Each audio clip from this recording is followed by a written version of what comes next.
cover sort of the one end to the other, giving examples of things you could use for smaller areas and then giving examples of things that you could use for larger areas.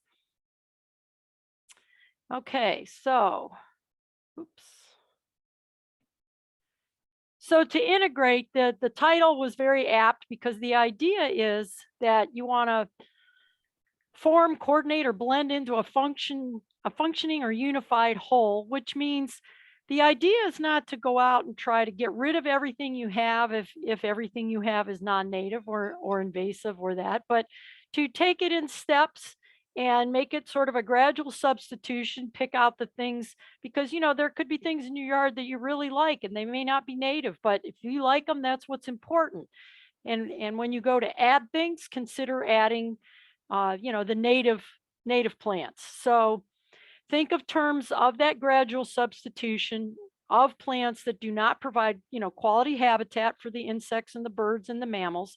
And then consider replacing your lawn grass, invasive and non-native plants with native species, including shrubs and trees that will supply our native insects with the much needed food for their continued existence in our garden habitat. So these two shots you see here,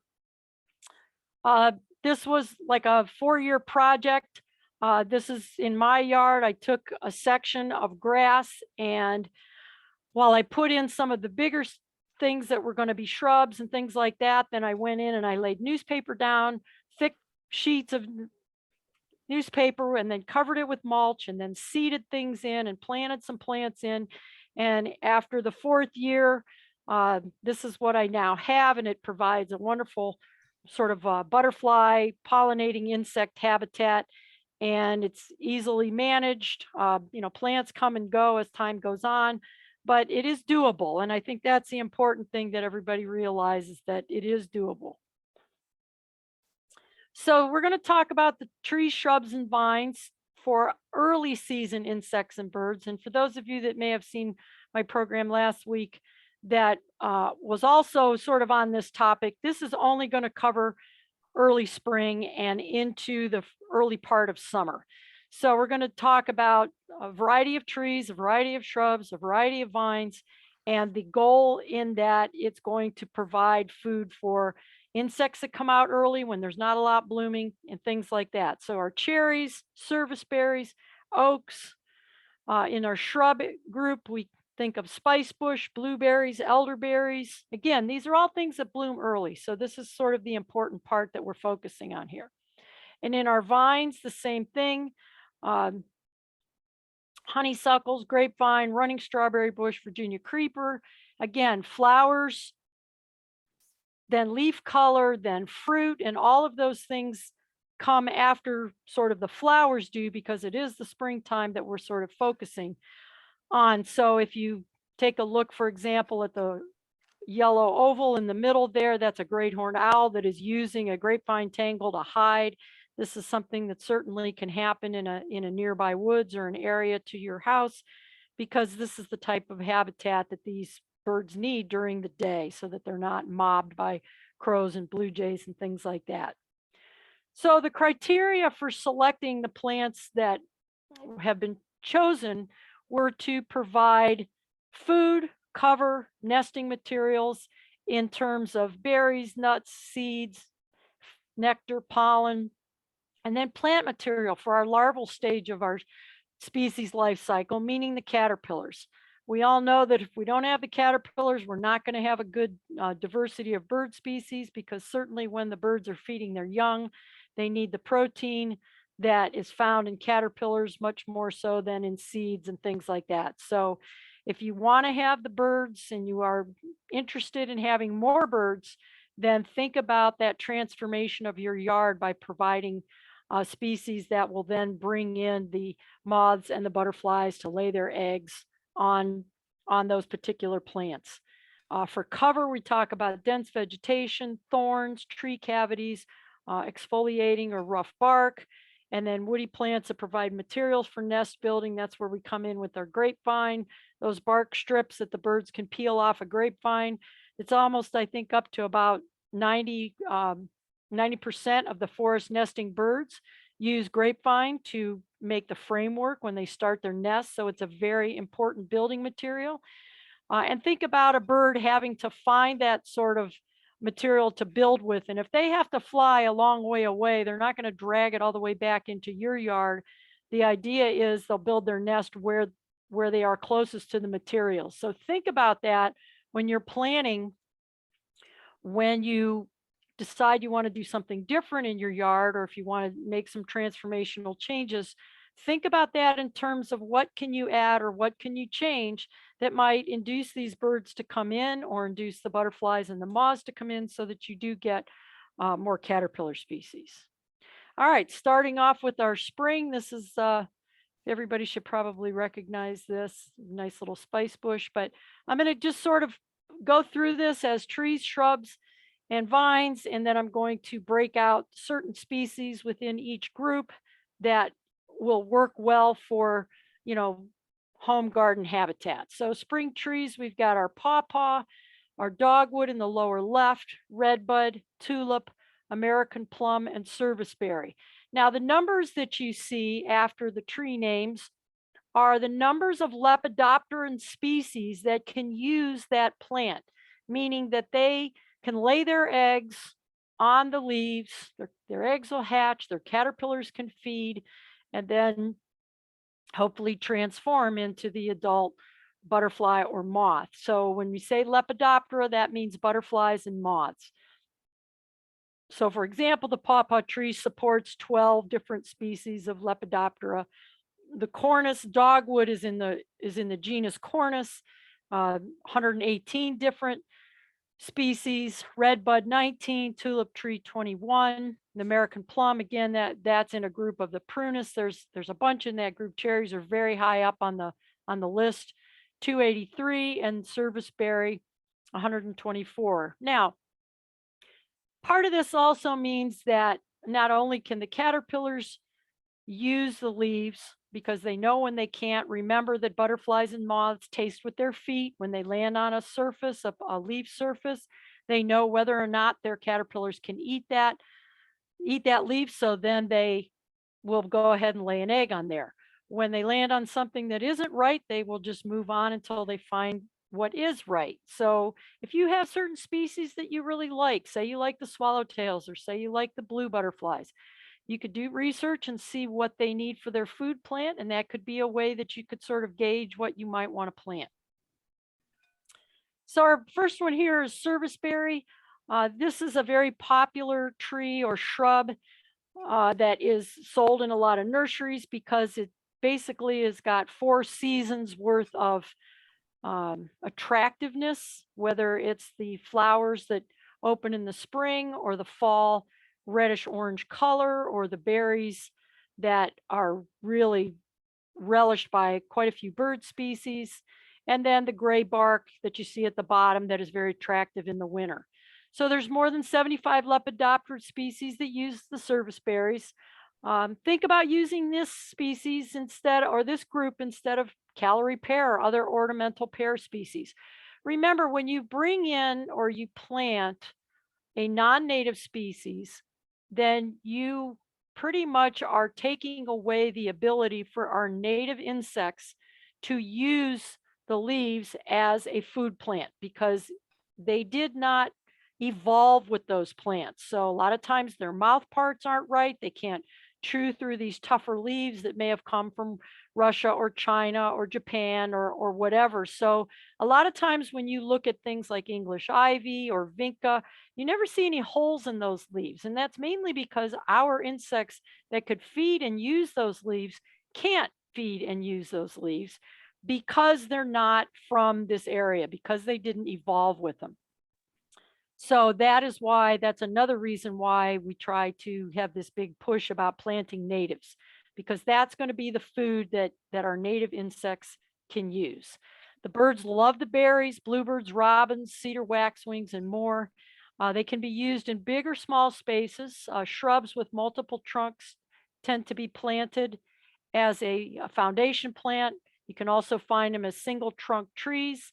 Typically, some of those will then start sending up little suckers and make even go from a single trunk tree to a multiple trunk tree, but that's something that you can cut back or work with. And then consider woodland sites as well, meaning that you can plant them out in the full sun. They'll get more blooms and have stronger fall color. But keep in mind that in nature, this is a woodland tree. It's an understory tree. So when it normally occurs, that's where it occurs. So think about that when, don't necessarily put it in a high and dry area and expect it to do well. You could pair it with red buds to give you that coloration that you see over here on the right, sort of that magenta with the white blooms of the serviceberry. So, consider planting at least one because the birds do love the berries. The flowers are beautiful in the spring, and quite a few insects use those flowers or nectar and pollinate. American plum. Now, the other thing I wanted to mention was that Lynn and the Portage SWCD really has a fantastic plant offering every year. And they work very hard to make sure that what they're offering are native species and offer a big assortment so that you can pick out plants that might fit your yard, might fit the area that you're trying to work on. So continue to follow what they do in their plant lists because a lot of these that I have selected have been plants that I have purchased from them in the past and now they've grown up and they look like real trees and they look like real shrubs and they're all the insects are coming in, so it's really it will work. If you plant it, they will come. So in the American plum, that is prunus, which is like our cherries are all in that same group. More than 280 lep species use the plum. Um, use instead of the calorie pear or other ornamental pear species. Remember, if you're not familiar, calorie pear and those other ornamental white flowering pear trees not only are escaping and getting into areas and covering a lot of areas that where they shouldn't be, but it's again something that our native insects should be using our native trees, and that's not a native. They can still use the flowers and such, but that's a weaker tree. They break in storms. There's other issues with those trees, but the biggest thing is how they have escaped and gotten into like natural areas and have become a dominant species in many, many different places. The fruits are edible for both birds and humans. Jams and preserves are made. It could be a small tree or shrub, grows about 10 to 20 feet in open areas. When it gets a lot of sun or more sun, then the flowers are more numerous. And then, of course, if they get pollinated properly, then you get those nice fruits that you see here on the right, and they are edible, especially they're edible for humans as well as foxes and other little mammals can feed on them as well. Due to the dense branching habitat, many birds will use it for a nesting site. Goldfinches, robins, cardinals, gray catbirds, things, those kind of species, because it provides good cover. And that's very important when you're nesting. You don't want other birds to come into where you're nesting and potentially bother your nestlings and such. The white flowers are fragrant and they do attract a lot of beneficial insects. Small native bees, little flies, butterflies. And again, they bloom early, so that's an important thing. Remember that as our insects are emerging in the spring, if there's nothing for them to feed on, then it becomes quite the problem because they can't survive. So these early species are very important food sources. Then we'll move on to the pawpaw. If you are not familiar with the pawpaw, it is a native tree that produces what we call our largest native fruit found in Ohio. Now you think, well, apples and things like that, but a lot of our apples are made to, they've been cultivars, they've been worked with over the years, but pawpaw is a native tree that is typically found along stream corridors, in woodland areas, ravines, creeks. They can tolerate most moist soil. But people, you can plant them in your yards, and as long as you have more than one that are genetically different, then you can have successful pollination. So you could see that the flower over here is sort of a maroon looking flower. It points downward because there are flies and beetles that come up from the ground and and can look up and see that. But the fact that it is sort of meat colored as the bloom, that attracts these flies and beetles for pollination. So the spring buds look sort of brown and fuzzy. There's a question mark butterfly that's nectaring on that flower. The leaves are broad and sort of tropical looking because they're big. The zebra swallowtail is one of the 12 species that can use pawpaw, and one of the ones that most people really like because it's such a beautiful butterfly. The caterpillar you see there to the right, and then the fruit, upper right, it's sort of banana-like. People think that it sort of smells a little like a banana. Um, a lot of things will eat the fruit, include if when they drop on the ground and they're ripe, then during the night, the raccoons and the possums and all kinds of things will come and eat them, including the box turtles. But the branches can hang down because the fruit can get heavy because they're frequently in clusters like that. And the as an understory tree, when you plant a pawpaw or you come upon a pawpaw grove, you will notice that there will be a bunch of them all together. And that's because they grow as root suckers from the parent tree. So they create this grove. But that doesn't mean that they can pollinate each other because they're all in the same, they're from the same parent tree. So that's why you need to plant one from a different source so that then you can have the insects come and cross pollinate. The picture that you see there at the bottom is when the fruit dries. This is what the seeds look like inside of it.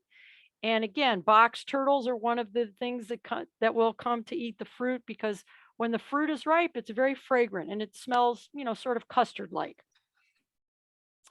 Another group of our spring trees, sassafras, hawthorns, chokecherry, and crab apples. Crab apples and apples I've sort of put together sort of in the same group. But again, the same sort of thing. You can see the numbers next to each of those. Hawthorns, 168 species of leps, crab apples and apples, 308 species. And the chokecherry, which is in the prunus group, which is a overarching group of all the cherries, 456. That's a lot. So that's one that is sort of a signature species or a keystone species that you may want to try to, get a cherry in your yard. So let's talk about the cherries first here. We have several species that are native, but most people tend to purchase the non-native or the ornamental cherries. And again, those come from places, Japan, China, things like that, that again, aren't necessarily being able to be used by our native insects. So we're at 450 plus species of leps that use the cherries. The fruits are edible for both birds and humans. They vary in height, sizes, and heights depending on the species. And then those ornamentals, while they're beautiful and they might smell good, uh, and you might get, bees and other insects that go in to try to nectar or pollinate on them or pollinate them. There's a lot of plant material that the caterpillars that normally can eat a native cherry may not be able to eat an ornamental cherry. So consider planting native cherries such as the black cherry, the pin cherry, or the choke cherry. And then again, many birds and mammal species will feed on the fruit. Pileated woodpeckers frequently search for beetle larvae and carpenter ants in the black cherry bark. So looking at some of the photos here, black cherry on the inside, again, is very much sought after for cabinetry, flooring, furniture, things like that. The black cherry fruit hangs down, as you can see, in sort of these clusters. And of course, the birds will be right after it as they get ripe and soften up. There's your pileated woodpecker in the lower left.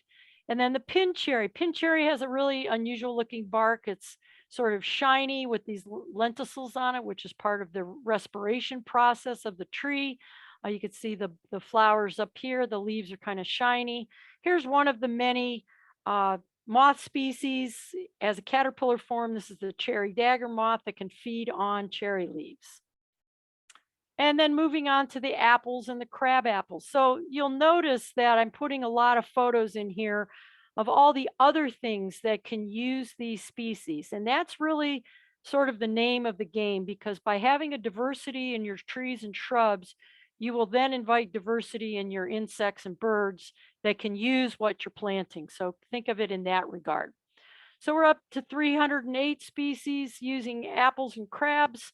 Again, think of using these species instead of those calorie pears or other ornamental pears. The fruits are obviously edible for mammals, birds, and humans. And again, people can make them preserves and the jams from the fruit. Many cultivars, especially of the crab apples, provide a variety of flower colors, but that doesn't necessarily mean that that the actual leaf surface can be used. But a lot of times they're grafted, and they might be grafted onto a native crab or other bases to it. So it's a whole different when you read more about how cultivars are made for color, bloom color, size of trees, things like that, especially in the perennial world. Uh, they may make a Joe pie that's a lot shorter. It doesn't necessarily mean that it is still as good for insects, and we'll talk more about some surveys and studies that are being done that you can read about. The native species of crabapple is Malus coronaria, which is the American crabapple. Some of the flowers can be fragrant. And again, those flowers attract many beneficial insects, including native bees, small native bees, bumblebees, flies, beetles. The sap can be used by butterflies such as commas and question marks. And then again, that dense branching and growth habit provides nesting sites for brown thrashers, orchard orioles, gray catbirds, and cardinals.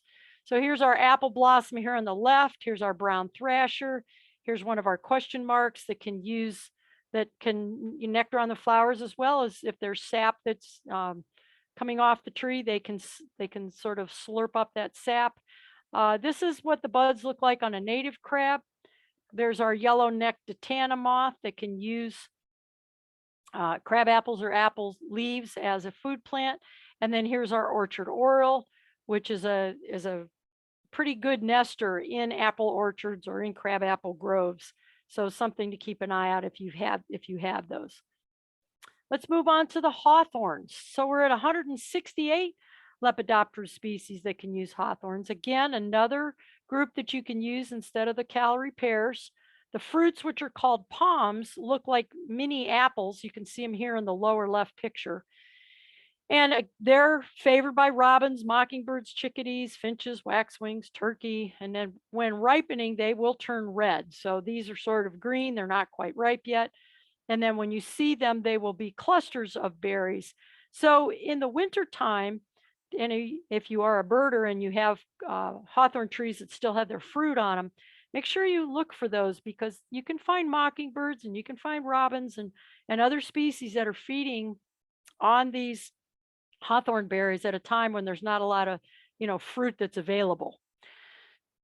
Due to its dense habit and the fact that it's got these thorns, catbirds, robins, cardinals, and warblers and other species will use it for nesting. And some people think that the flowers smell fetid or don't smell good, and other people think that they do smell good, but they do attract bees, flies, beetles, and other Lepidoptera species to nectar or pollinate them. So here's the thorns that you can see, nice spiky long thorns. Here's one of our skipper butterflies that are nectaring on the flower. That's the fruit. Red spotted purple caterpillars can feed on the leaves. Cedar waxwings are one of the species that love the fruit. And then again, this is the cluster of white flowers that you see when it's in bloom. And then our third group of spring trees, and these are the heavy hitters. These are those keystone species. They really provide a lot of food, habitat, nesting, leaf material that can be used by these LEP species. So we've got our oaks, our birches, and our maples. Oaks are by far and away the top dog in the category of providing food in terms of plant material for the LEPs, 550 species. Bur oak there on the lower picture that you see with the burrs, or these little fuzzies as the acorn is forming. You could see this cap gets these long little sections on them that these are just forming. As they get more mature, those will shorten up, but it still has a sort of a hairy cap to the acorn. The birches, we have, gray birch is a native birch, but we do also have other birches, European birch and things like that, that are not native. So there's yellow birch and black birch. But again, 411 species that use either the leaves and that for their food plant. Here's the morning cloak larva here at the bottom that can use the birch leaves. And then our maples. Again, here's our samaras with the flowers. That's obviously how it will form. They bloom early. Remember that oaks and maples are pollinated a lot by the wind, because that's why we sneeze in the spring when the trees are in flower. But as a result, small little bugs do go to those flowers, which then brings in the birds. So it's sort of a win-win. And then there we've got our sugar maple down at the bottom right. So let's talk about our oaks. More than 550 species. It has the highest biodiversity value, meaning dozens of mammals, birds, insects, reptiles, spiders, the whole kit and caboodle use or depend on oaks and oak leaf litter, which means when the oaks drop their leaves, it's a very important builder of forest soil, because if you notice, oak leaves don't compact like other leaves, so it lets air into the soil as they decompose, which takes them a little longer. It does provide the extra nutrition that's on the forest floor. So it's important that for a lot of insects, for example, that go into the forest to either pupate or overwinter as eggs, or caterpillars, they need that. They need that sort of layer in the forest floor that the oak leaves provide, not only the nutrition, but the cover, and then helping to break it down over time. So you see the pin oaks there on the left. Think about all the acorns. If you've got an oak that you see, a single oak can produce up to 3 million acorns in a lifetime. Red oaks have the pointed leaf edges, and white oaks have the rounded leaf edges. Both occur in Ohio. Many warbler species hunt in the oak canopies for caterpillars, meaning they're flying around as the leaves emerge, and the moths and butterflies are laying their eggs on the underside of the oak leaves. The warblers have to come up from the bottom to try to either find the caterpillar or find the egg to feed on it. And then again, by doing that, sometimes when you're out bird watching, you can find these little warblers really beating their wings hard, because they've got to sort of reach up and not necessarily have a little branch to stand on to get to these. So some of these oaks that are nice and old, they have these great shapes to them. Here's our spiny oak slug in the lower left, which is a caterpillar of a moth species that can eat oak. Red-shouldered hawk, a lot of our big raptors, red tails, red shoulders, and other like great blue herons, things like that, can build their nests in oak trees, because it's a nice substantial tree for them to be able to support their nest. Oak buds are really the best way to tell the difference between your species of oaks. And if you learn your buds, you can't always go by the leaf shape, because they can be very variable. Here's bur oak, which is in the white oak family. You can see that the edges of those are more rounded. And then here's our cerulean warbler, which is one of our favored warbler species that will feed within the oak canopy, looking for those caterpillars and eggs and such. On to the maples. There's more than 290 lep species that use the maples. Red maples are probably the most abundant tree in our eastern deciduous forests. Wood ducks, screech owls, and other birds use silver maple cavities for nesting sites. The sugar maples have nice hard wood, and their sap can be boiled down to make maple syrup. And then the maple samaras are eaten by wild turkey, ducks, finches, and other birds will scour the maple leaves for caterpillar species. So here's that beautiful reddish orange sugar maple fall color. Some can turn yellow. Here's a silver maple that had a branch break off or fall out, and the screech owls are using the cavity for roosting and or nesting. Box elder is one of our maple species that we don't necessarily think about being a maple species, but you can see here are the samaras. That's what the little helicopters are called. And then here's the silver maple leaf. It's more pointed than the other leaves. Here's our ebony jewelwing up here at the top right picture. that's trying to oviposit in a maple leaf stem, meaning it's trying to lay its eggs in that stem and hoping that that stem will fall in the water so that the eggs can hatch and the little young can then swim in the water and stay in the water till they're ready to hatch out as an adult damselfly. When the red maple blooms, you can see the flowers here. And again, being pollinated by the wind, they're very pretty, but most people or a lot of people are allergic and it starts the sneezing. But that's also part of what brings in the birds to hunt for little insects that might also be checking out those blooms to nectar on them. And here's our giant leopard moth caterpillar, which can also use the maple leaves as a food source. All right, let's move into our shrubs.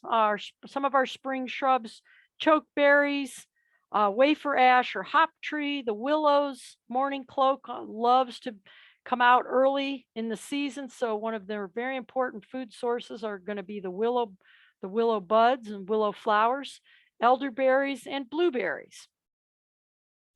So let's start with our willows. This is probably the single most important species that has a flower very early on. So all of our early bees, especially our queen bumblebees, they come out early to get ready to make their area where they're going to have their nest, and they are ready to feed. So it's very important to have food available. It's important then again not only that we have 450 Lepidoptera species that use willow, but it's very important to choose your willow selections carefully because you do want the native willows. A pussy willow is one of our natives, Salix discolored. You want to look for those Latin names on any labeling that you see because a lot of them can be cultivars that are being sold by like the big box stores and things like that, or they're selling weeping willow or they're selling corkscrew willow, both of which are not native. Peach leaf willow is also one that can be planted around around your yard, but it can get very large. So just keep in mind that that's one that will get big, whereas pussy willow is at a much more manageable size. Again, those early flowers, you can see the pollen on the edges of the little hairs on the flowers. The bumblebees absolutely love them. So do the butterflies that come out early. Those that overwinter as adult butterflies, uh, the morning cloaks, question marks, commas, things like that. When they come out on a nice, warm, early spring day, there's not a lot of food for them. So willows are going to be at the top of the menu. Remember, you can cut like pussy willow stems, bring them inside, stick them in a vase of water, and you might be able to get them to root and then potentially plant those outside to start, a little pussy willow shrub. Also, the blooms will open in the house and they look really pretty as well. Baltimore Orioles frequently use willows for their hanging bag-like nests.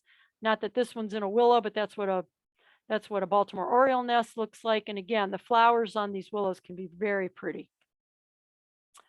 I made a second page on the willows because they are so important. Again, the weeping willow and the corkscrew willows are not natives. Think about too that willows are fast growing, which means that as they get large, especially things like the corkscrew or the weeping willow, are weak, so they break apart in high winds. Big sections might break off, and then they might be difficult to handle because they might be very large. Black willow is another one of our natives that can get to be a larger tree.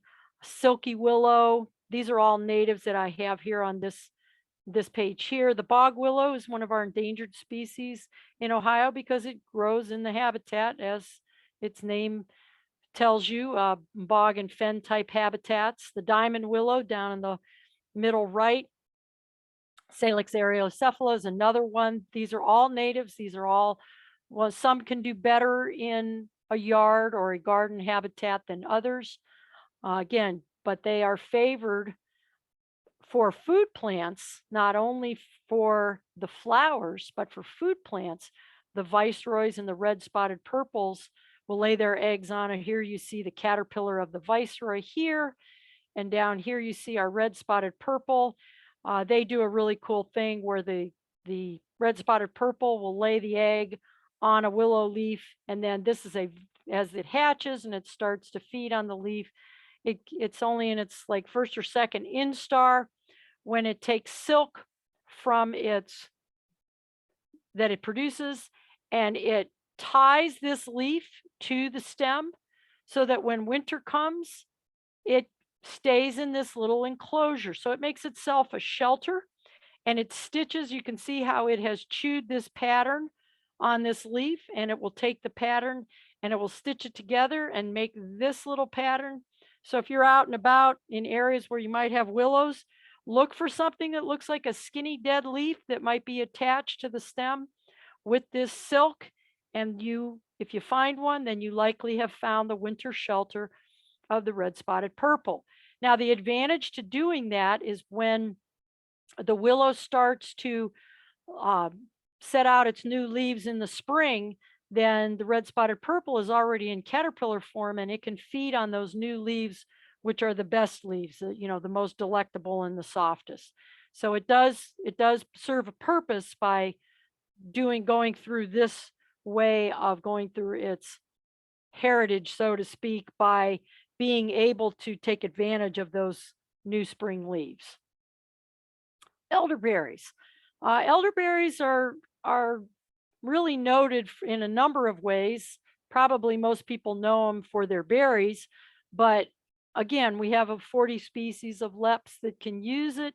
We have 2 species that are native to our area. The common or black elderberry is Sambucus canadensis, and then the red-berried elder, racemosa, is different. Obviously, it's a different species, but those are berries that should not be eaten, the red-berried elderberries. Uh, the common elderberries, you've got to do cooking and boiling and all that sort of stuff to get them, either to make them in pies or jams or whatever, or the elderberry syrup that is noted to be very good for you. That's something that is made from the black or the common elderberry. Birds that eat the fruits include the bluebirds, catbirds, towhees, lots, orioles, thrushes, buntings. It's best to plant at least 2 varieties for cross pollination. The canes are productive after about the second year. The red-berried elder blooms earlier than the common elderberry, and the red-berried elder flower cluster is pyramidal, whereas the common elderberry flower cluster is more flattened. So here is the red-berried elder berry cluster. You can sort of see that it's more pyramidal. It's a kind of a bad angle there. Again, the flowers look similar as those berries mature, though. They will turn more of a reddish color than that purplish blue color that we think more on the common elderberry. The Cecropia moth larva, among others, can feed on the leaves. Here's our Cecropia caterpillar on the right, and here's the adult moth on the lower right. And then the flowers attract many beneficial insects, including Seratina and halictid bees, syrphid flies, honeybees, bumblebees. So there's a lot. The mason bees can make their nests in the soft pith of the broken stems. So if you've ever had elderberries around, you know that a lot of times they're not long lived. They will die back in certain areas, but anytime that there is an exposed stem or a dead stem, take a look at it. That stem is hollow. So all of our little native bees that can use little hollow tubular enclosures like that can make a nest in there. Here's our eastern towhee male here at the bottom. All right, moving on to the chokeberries. Chokeberries are in the genus Aronia. We have 2 species, the black and the red. Black is favored because the red tends to sucker more, which can be a problem in a smaller yard. Waxwings, meadowlarks, chickadees, foxes, rabbits, and many more eat these blue-black fruits. In nature, it prefers sort of woodland edges and wetter areas. Sometimes you'll find it skirting a bog or a fen, but it does well in gardens, but don't plant it high and dry or it won't do so well. If left alone, it will sort of sucker outward and naturalize, which makes quite a desirable habitat for wildlife. Not only does it make areas where nesting can take place, but the fact that it has the flowers and the berries for the insects and the birds make it a desirable plant for your habitat. And then the main pollinators are the Andrena and Osmia bees, but the butterflies and the ants will also visit the flowers. So here's our black chokeberry buds. Here's our meadowlark that can eat the fruit. Here's one of our Andrena bee species. Here's the color that it'll turn in the fall. Beautiful, sort of a scarlet, orangey red. Here's our osmia bee. One of the osmia bee species that you may know is the mason bee. Here's our bluish spring moth that its caterpillar can feed on these leaves. And then here's what the berries look like after the flowers have been pollinated. Second round of our spring shrubs are shrub dogwoods, spice bush, viburnums, and roses. And I don't mean cultivated roses like tea roses or climbing roses. Uh, these are going to be our native roses, such as swamp rose, prairie rose, things like that.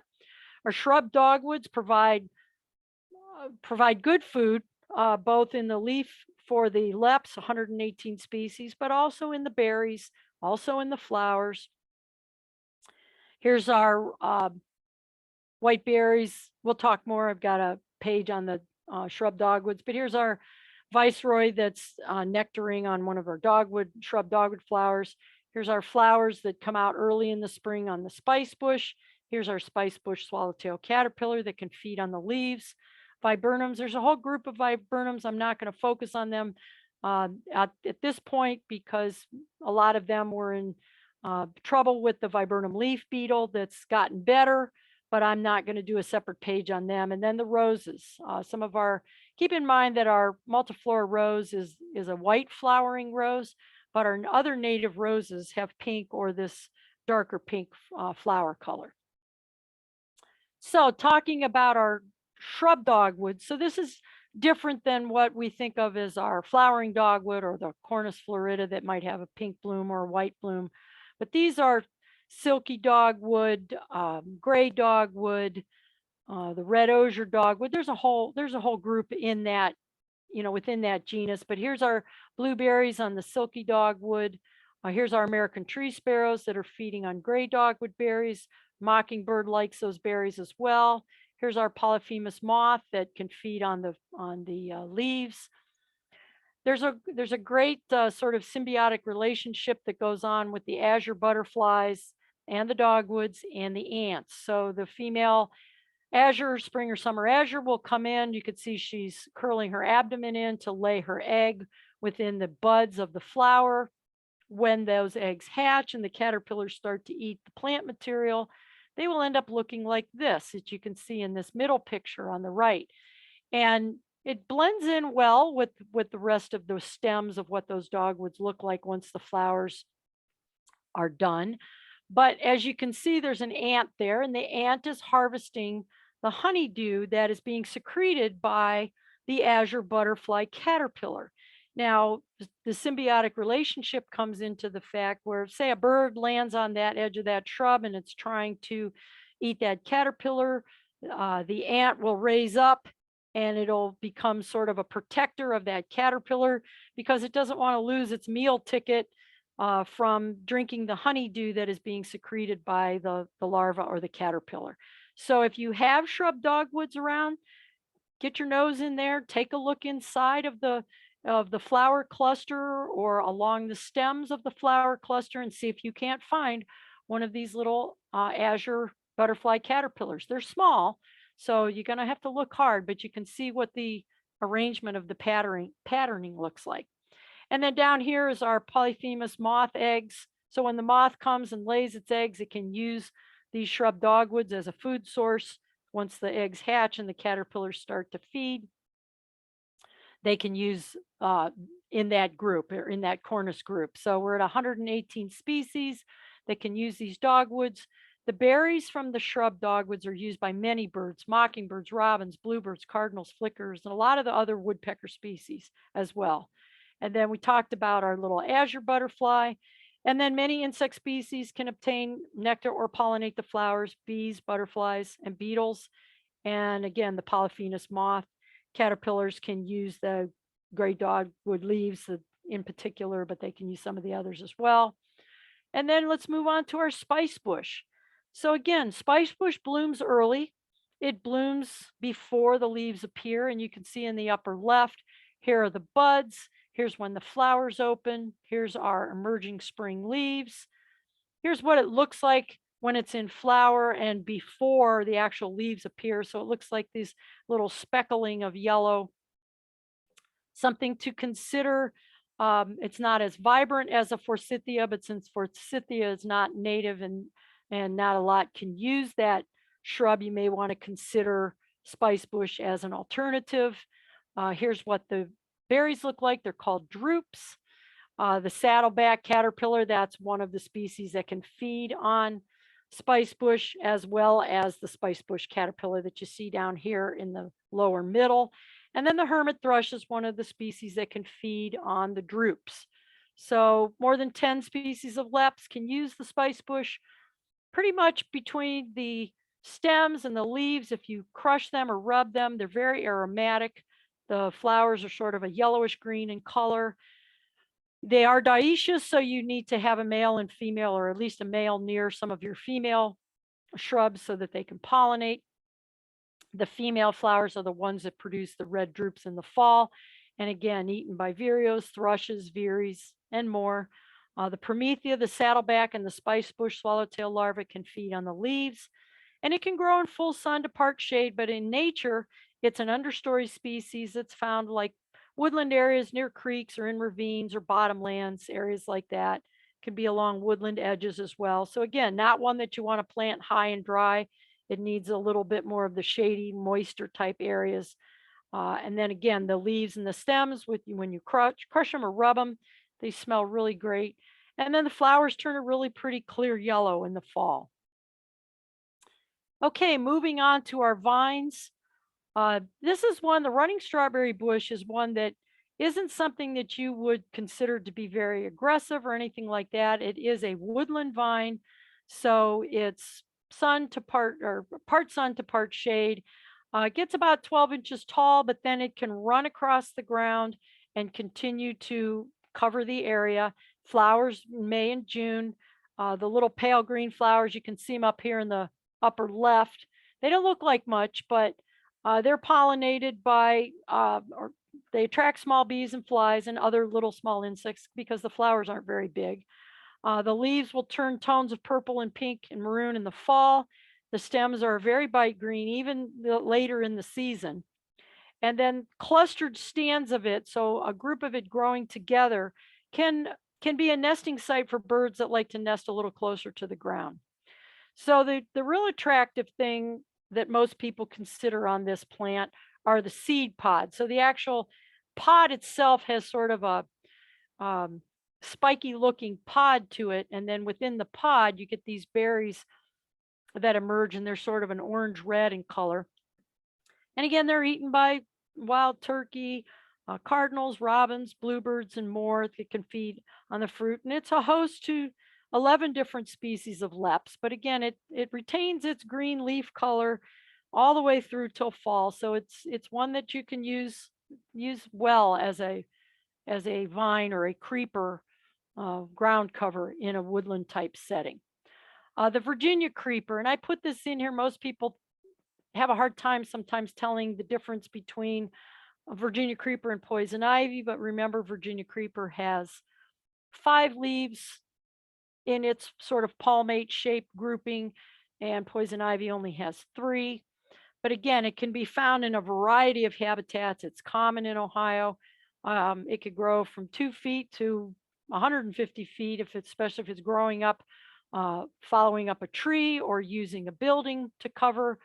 It has tendrils with discs on the end, which causes less damage than some of the other vines that, like ivy and things like that, that tend to get into mortar and things like that, or brick, which can be damaging to those types of materials.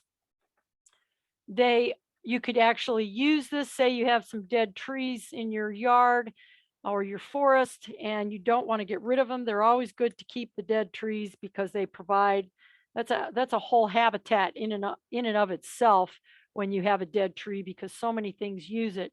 But you could get your Virginia creeper to grow up the side of the tree or use the tree for support, as you see in this upper left photo where it's growing on a dead looks like maybe an ash tree that it's growing on. But again, it can provide not only color, but after it's done flowering and it's been pollinated, then the berries that you see, these blueberries, this whole section here can turn red and have the blueberries, which then the birds can feed on in the late summer and into fall. This picture with the yellow belly sapsucker here, you can see this is creeper vines that it's sort of clinging to here, and they'll grow outward from from the tree as well and get leaves on it. But this is in the fall, so it's lost its leaves so that you can see the vine a little better. The flowers are small in the spring. They're sort of a greenish color. They attract bees, flies, and other pollinators. The leafcutter bees can use the leaflets in constructing their larval nests. And then the leaves are the food plant for various sphinx moth caterpillars. They turn that sort of brilliant red, and one of the first to turn in the fall. And there is a sort of a telegraph basically that they're sending out to the birds, because as they turn red and they turn early, just as poison ivy leaves do, it's sort of a sign to the birds that it's like, hey, come on over here. I've got my berries out for you to feed on so that you can sort of spread it around and start my plants in other places.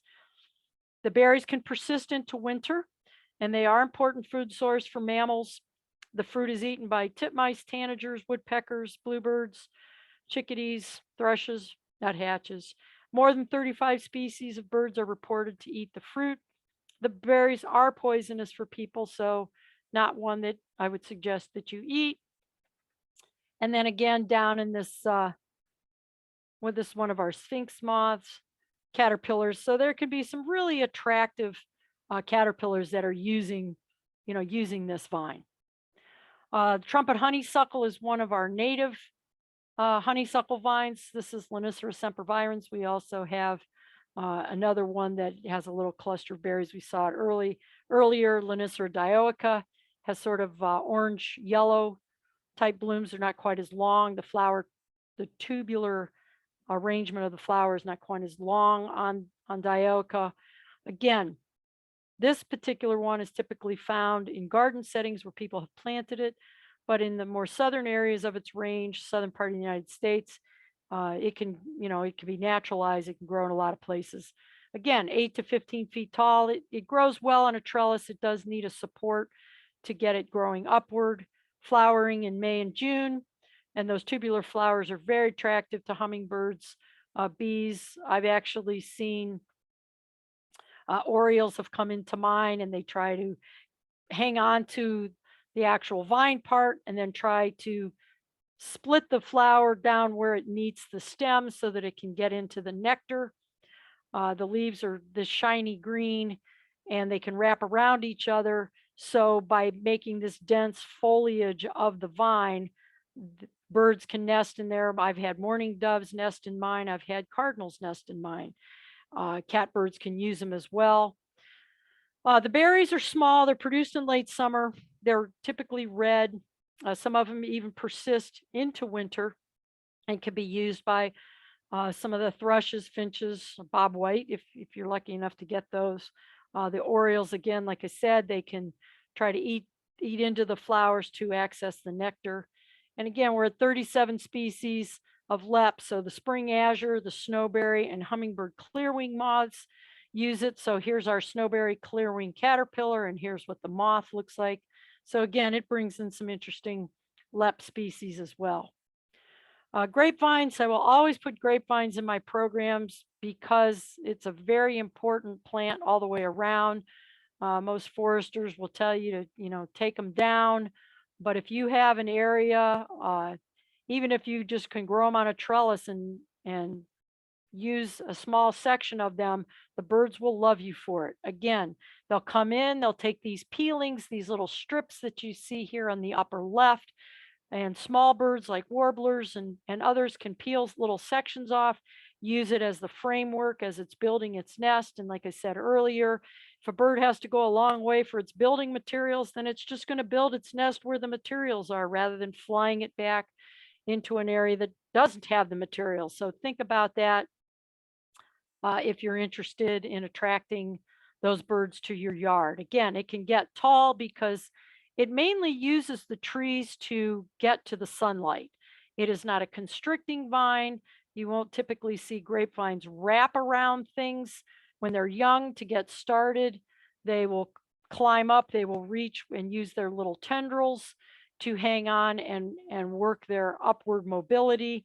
But again, by creating these dense clusters of vines, this is what helps the owls to hide. Here's a different great horned owl hiding in a tangle during the day. Uh, things like our little friend down here, if you're a fan of these great little birds, the little kinglets, they love to hang around grapevines because they're always looking for little bugs that might be in the grapevine separations on the actual vine. There's usually always some dried berries that are still located in and around the vine so that they can feed on. When the grapes are at their full openness or ripeness, a lot of birds and mammals can feed on them, including the foxes. Grapevine flowers are not very showy, but you can see them down here in this lower central picture. Again, small, but the flies, the bees, and other beetle species can find them. Again, as the vines mature, they can really shred and peel more than they do when they are younger. So it is important for the birds to have that as a building tool. And then the round berry changes from green to a blue black, and then those dried berries can persist in the winter. So if you're out doing Christmas bird count and you know of areas that have grapevines, that's a good place to look for some different species: woodpeckers, cardinals, waxwings, the thrushes that might stay as well. More than 50 species of birds will eat the fruit. And again, we have some other moth species that will use them. The grapevine epimenis is the little black and white one. And again, a lot of different species use them. I'm just putting pictures of some different things here that can show you the diversity that can use these plants when you have them. And then poison ivy, again, it's not something that I'm going to suggest you try to go find at a nursery and take it home and plant it. But if you have some that are growing in your yard in an out of the way place where you won't rub up against it, especially if you have a woods that you don't need to get near them, I suggest trying to keep some of them because it does provide a lot of good habitat, food, cover, the whole bit.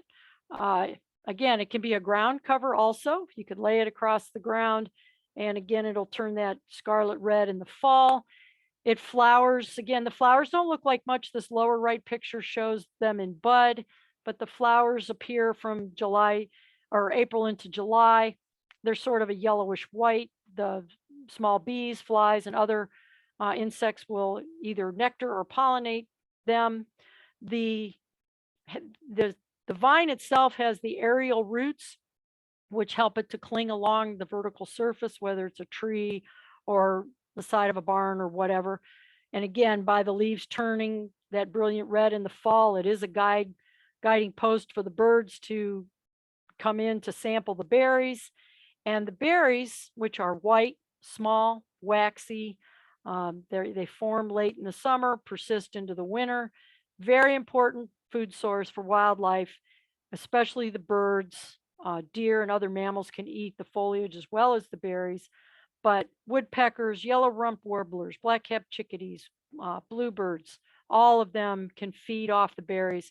Good source of protein for them when not a lot of food is available in the winter. And of course, allergic reactions for most people, and there are many ways of trying to stave that off, especially if you know you've touched it. You can go in and there's soaps that are made to be able to wash off the oils before that starts to cause the reaction. And just keep in mind, the humans are the only ones that really have the reactions to them. None of the birds have a reaction, none of the animals, deer, any of that rub against it doesn't affect them.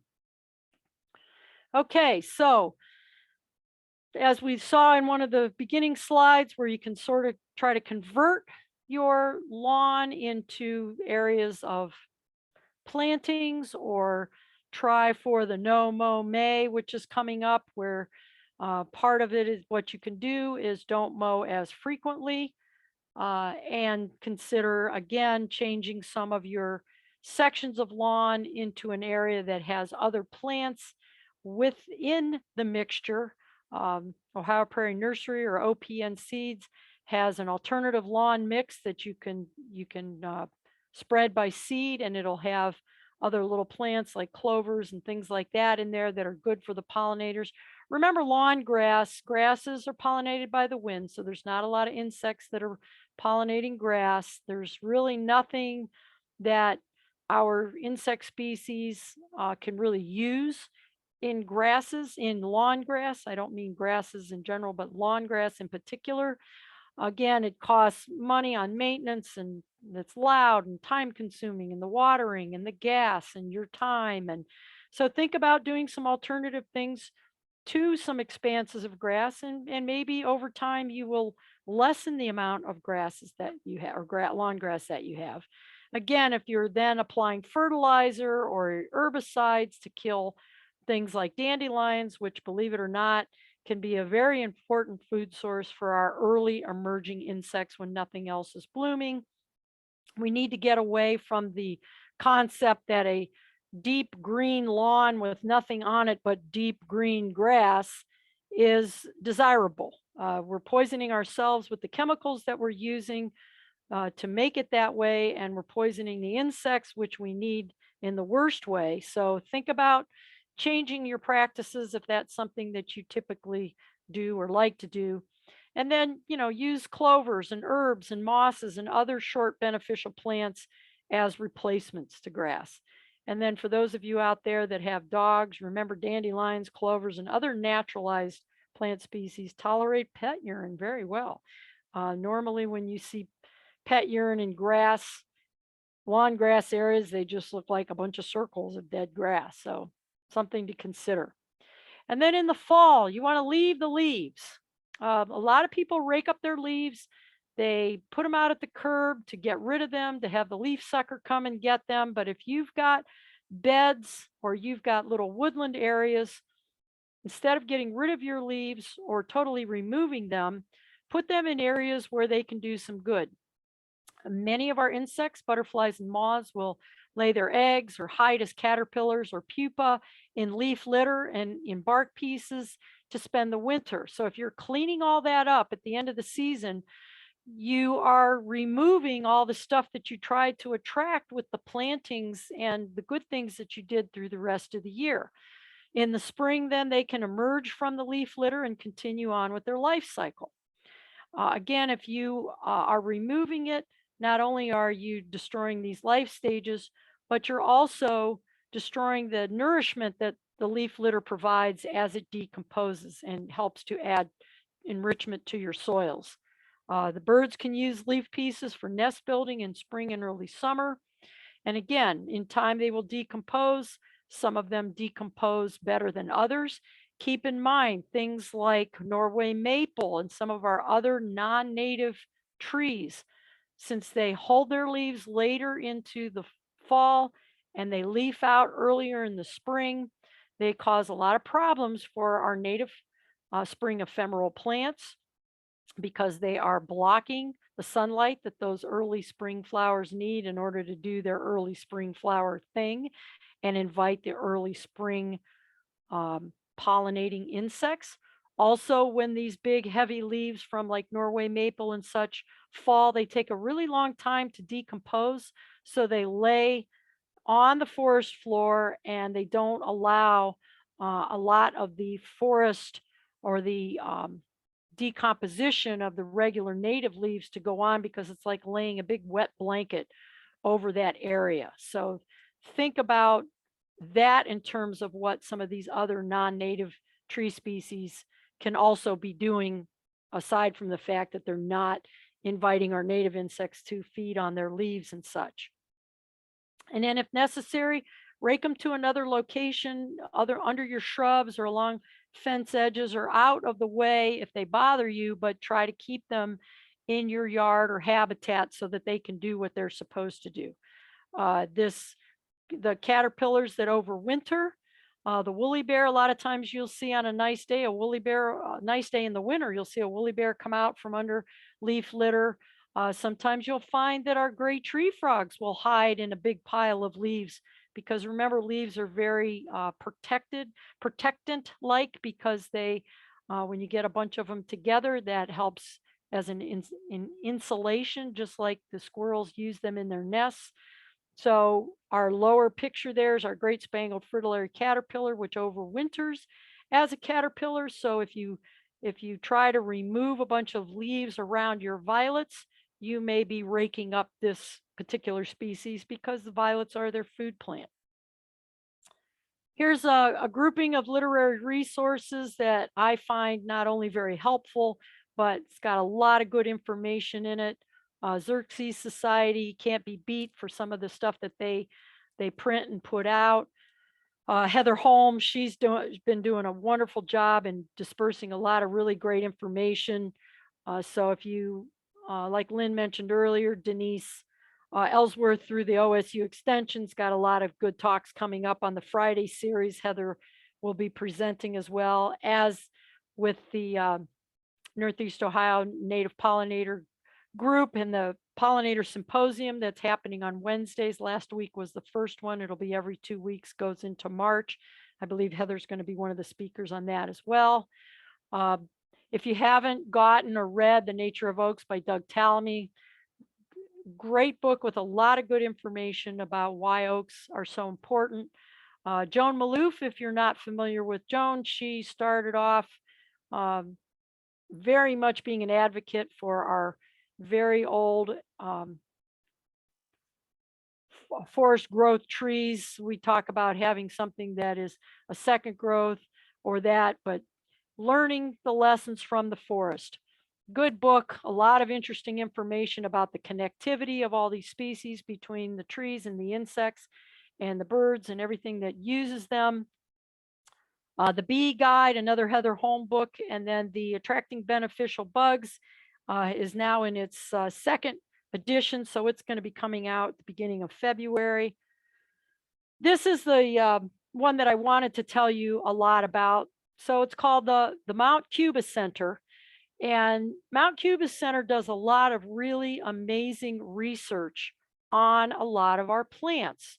So in particular, it will take a group of plants like the hydrangeas or like plants that may have been new cultivars have been created. They're doing goldenrod trials. They're doing all kinds of things. And what they're doing is their volunteers and their teams are getting together and they're actually notating which species are visiting which plants. Are they using the cultivars? Are they using the nativars? Are the caterpillars able to feed off of the leaves of the cultivars and the nativars? Do they like them better? Do they like them not at all? We do know that when the foliage color is changed through making a cultivar to say from a green leaf to a maroon leaf, that typically our insects, our caterpillars do not feed on them. So if you are interested, go to the mountcubiscenter.org and you can become a member, but you can really click on a lot of the research that's being done. So for example, the middle shot shows their trial garden research. So they planted a bunch of coneflowers. And if you follow the coneflowers, you know that there are orange coneflowers and there are maroon coneflowers and there are white coneflowers. What does that matter for our insects, our native insects? Are they using them? So you can find a lot of really good information because they are doing the research. They are, pretty much in the trenches looking at all these things to see how they stack up. Again, they've also got the nativars and are the leaf eating insects actually eating them. So there's a whole grouping of that you can look into. I picked the hydrangea one because that's one that they've been doing over a series of years. So they've got a lot of good information on it. So check it out when you have the time. Great information and a lot of really good research scientists. Eco Beneficial is another one that provides a lot of good information And then the NOMO or the lawnreform.org. They are also being a great advocate group for trying to get people to change what they're doing with their lawns, making it more pollinator and insect friendly. There is a video or an interview with Doug Tallamy on one of the eco-beneficial links. So if you're interested in that, you could listen to that as well. And then some of our product and sources, whether it's seed or plants, OPN Seed, which is out of Hiram, formerly the Ohio Prairie Nursery. Go on their website. They're the ones that have a good lawn mixture or lawn alternative seed mixture that you can use. Prairie Moon is another one that has a lot of good native plants. And then the Wild Ones, great organization that does a lot of research as well and helps to disseminate a good, important information for all of us trying to do the right thing. And again, then for most of you, or for those of you who don't know about LEAP, the Lake Erie Allegheny Partnership, go on to leapbio.org that you see there. There's a lot of good information on that site. This is a Northeast Ohio, Western Pennsylvania, Western New York organization that almost all the park districts, the land conservancies, some individuals all belong to. We have meetings every other month, and there's always, today was a meeting, for example, and we had Jennifer Windus speaking on DNAP and ONAPA, Department of Natural Area and Preserves, and ONAPA, which is sort of the volunteer group that helps with the nature preserves, the state nature preserves, as far as invasives and things like that. But if you go on this LEAP website, there's an interactive map. You can go into the wildflower section or native plant section, and there's a great interactive map that was put together by Cleveland Metro Parks, and it shows a lot of the nurseries in northern Ohio, northeast Ohio, that have and carry native plants. And we've worked with them over the years, and they can add their name to this grouping. You can click on the little dot, and it gives you the information about what the name of the place is, where they're located. So might be something worth it this spring. Take a drive around and check out some of these places and prove to them that stocking native plants is a worthwhile endeavor, because the more we purchase, the more they'll get. If we don't get them, then they're, you know, a lot of that, we just don't want to keep buying barberry and things that aren't native because it's an easy one to propagate or it's cheap for a, like say, a box store to carry. So think about that as well. And I put my little dandelion picture in here because I want everyone to know that getting rid of your dandelions is not necessary. It's a plant that blooms early. Our early insects really can use it, use the nectar out of it and the pollen out of it. So don't think about your lawn having to be a sterile green environment that doesn't provide anything for our bugs. And then I think this is my last one, the Ecological Landscape Alliance. It's the ELA. They have all kinds of information in all different areas, citizen science projects, superfoods in the insect garden, beneficial pollinators. That last one, the citizen science, that's another group that they're working with to try to figure out which of the natives, which of the nativars, which of the cultivars are beneficial in any way, shape, or form. And again, I've put my two little pink clover shots here to show, as clovers are in the legume family group, they really provide a lot of nectar. It's one of the plants that I take a lot of pictures on because so many different insects visit it, can use the nectar. So it's one that you might want to think about not getting rid of if you have it. And there's my last slide. There's our Cecropia caterpillar. And I'm ready for questions if you have any questions. Yeah, Judy, there are a few questions in the chat. I don't know if you can, if you want to scroll back and read them off, or I can read them to you and you can answer them. Or... Okay, the question, Lynn answered the Soil and Water Conservation District question. I guess I'll start up here at the top. Yes, on the recording, Tending Nature, that's the link for the Friday talks that Denise is hosting. Oh, the recording, they can get you the information on the recording. The recording will be sent serviceberry- out. Okay. Does serviceberry have deep roots? I have an area that's on a grade and would like to plant native bushes, trees that will hold the soil. Willows will do a better job if it's a fair size grade, but something that you can do on a grade for something like a serviceberry is you could anchor in the root ball with, say, some rocks and some soil. So once it gets established, it will, obviously grow into the soil. But that is a way to help with the serviceberry. Another group that would do well in a situation like that would be the shrub dogwoods. They will spread, and they are a good anchoring type shrub. So think willows, depending again on how steep your grade is, but think willows and the shrub dogwoods of what we talked about today. Those would be some of the best for that type of habitat that you have. And please, Lynn or anyone else, chime in if you've got some other ideas. Address whether deer will graze or destroy plants, bushes that you present. Well, when the deer are hungry, they're going to eat just about anything and everything. Some of the things they do like, some of the things they don't like as much. Obviously, roses can be some of the last ones because they have the thorns. Don't typically see deer grazing on like hawthorn, things like that. But they will graze on some of these. Sometimes what you need to do when you first get them started is to fence them, to at least get them to a point where they're up taller or higher. And then, if you've got hostas, the deer will like the hostas far more than they'll worry about some of the woody plants like this. But yes, the deer will graze or will feed on some of these, some more than others. And people do have good luck with the deer off type sprays. And then again, if you have pets or you have dogs that are out a lot, sometimes even though they may not be out at night, they tend to scent areas, and deer seem to not be as aggressive.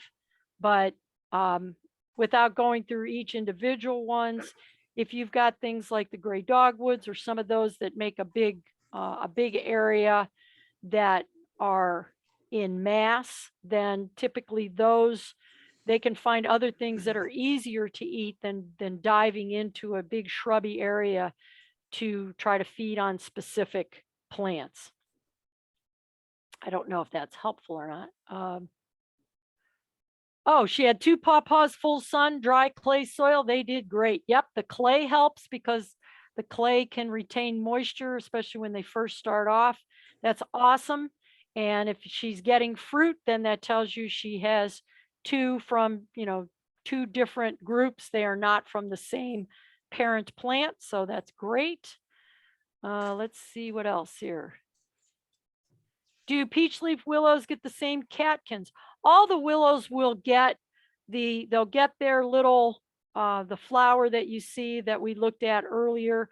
And then the willows will get those catkins that hang. That's all part of their group. So yes, they will get those. Some of them are, if you're thinking about when they're in bud, some of them are more showy than others. If, for example, you want to bring them into as a decoration or as a plant.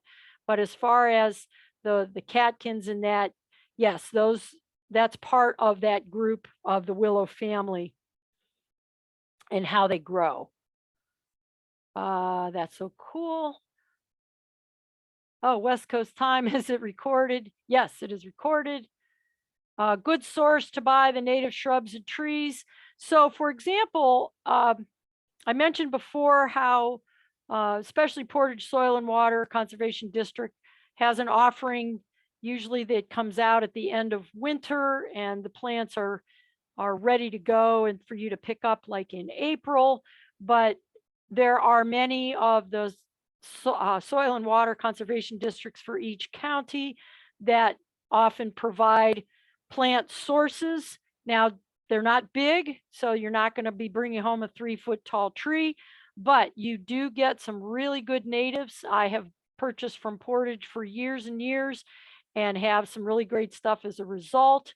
So think about that as a source. And then you can also go on that Leap Bio website to check out the other local nurseries that might be, not necessarily a box store. These are going to be individual companies or family run companies, and they often have good native trees and shrubs. So those would be two sources you could check as well.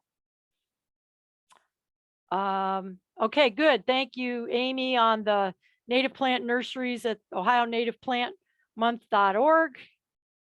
And would this be true? Oh, yeah. So the mature trees, there's sort of a conundrum with that, because sometimes when you try to buy big or buy large, they do a lot of damage when they dig them up in order to bring them to you, and they ball and burlap them. A lot of times, if somebody is planting them and they don't spread the roots out, then they get root bound, and then you might lose them in 10 years. But sometimes think about, it might be better to buy a smaller tree that has been not in a pot for 4 or 5 years, even though the pot is big, because that does cause the roots to grow inward into the center of the ball. So that's why some of these other places that get their stock and the trees might be smaller, but they're from better suppliers.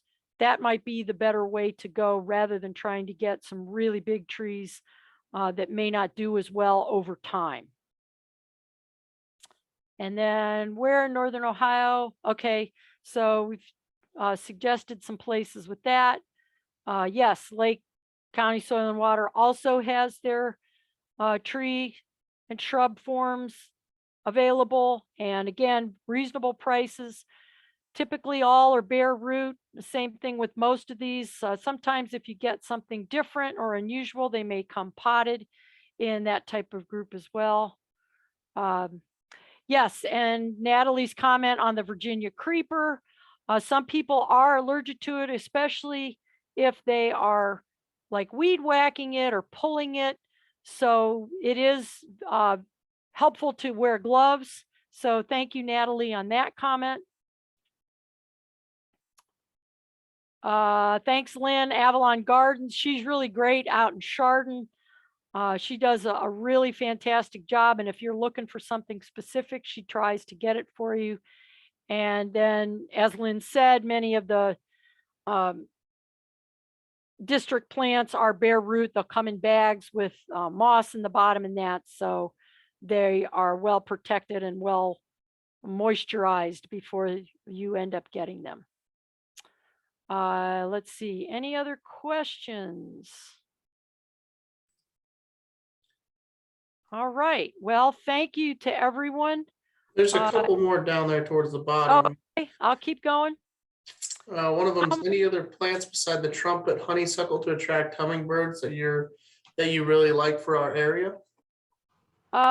Yes, well, so remember that we have the trumpet creeper, which is that honeysuckle, but then we also have the trumpet vine, which can get large and can really grow outward and along buildings and things like that. But that is one that really attracts the hummingbirds. And a couple years in a row, I actually had hummingbirds nesting in one of my trumpet vines, the creeper vine, not the red one that I showed, the Lonicera that I showed, which is a honeysuckle.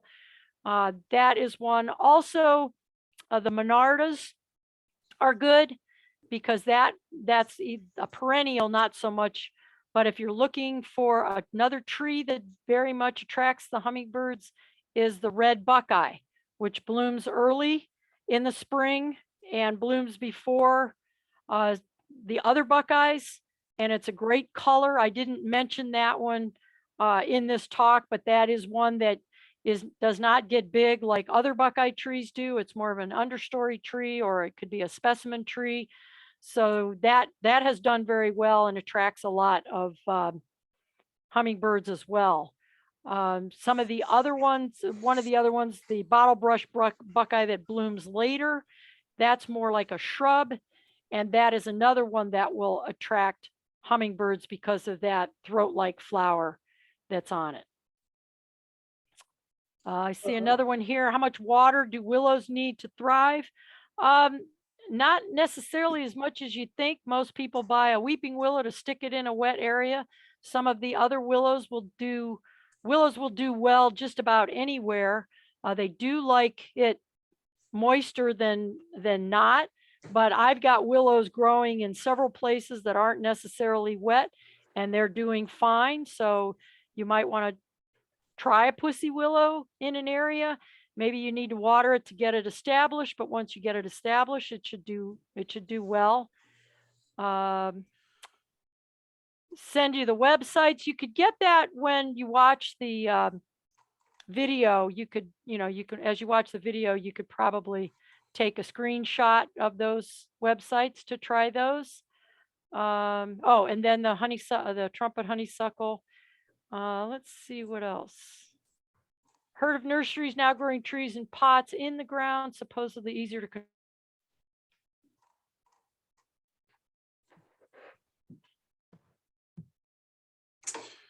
Judy, I think your mic can't cut out on us.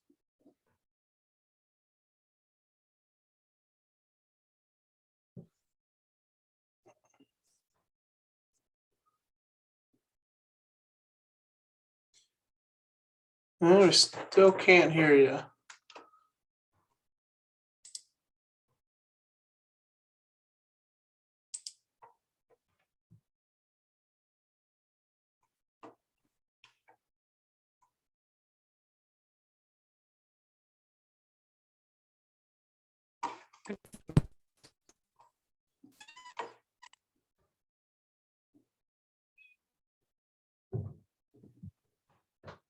Can you hear me now? Whoops. Yep, we can hear you now. Okay. I just unplugged it and tried again.